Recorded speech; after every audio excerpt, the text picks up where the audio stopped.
গত জানুয়ারিতে ক্ষমতা গ্রহণের পর থেকেই বিভিন্ন দেশের ওপর অতিরিক্ত শুল্ক আরোপ নিয়ে চর্চায় আছেন ট্রাম্প। ইস্পাত, অ্যালুমিনিয়াম, সামুদ্রিক খাবার, তেলজাত পণ্য, প্রযুক্তি থেকে শুরু করে চা, কফি কোনোটাই বাদ যায়নি তার শুল্ক আরোপ থেকে।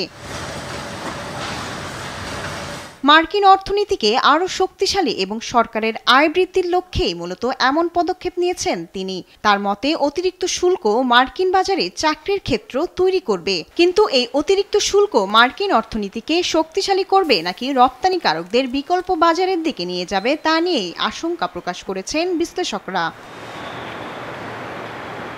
মার্কিন বাজারে পণ্য রপ্তানিতে বেশি অর্থ গুনতে হচ্ছে বিভিন্ন দেশকে। এ সময় বিকল্প হিসেবে ব্যবসায়ীদের সবচেয়ে পছন্দের তালিকায় রয়েছে চীন। বিশ্বের বৃহত্তম কফি উৎপাদনকারী দেশ হিসেবে পরিচিত ব্রাজিলের উপর 50% শুল্ক আরোপ করেছে ওয়াশিংটন।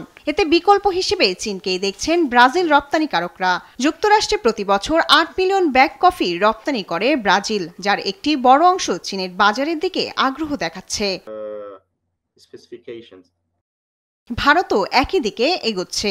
সম্প্রতি ভারতের উপর সর্বোচ্চ শুল্ক আরোপে ওয়াশিংটনের উপর নাখোশ দিল্লি। যুক্তরাষ্ট্র ভারতের সবচেয়ে বড় বাণিজ্যিক অংশীদার হওয়ায় শুল্ক বৃদ্ধি ভারতের অর্থনীতিতে বেশ কঠিন পরিস্থিতি তৈরি করেছে।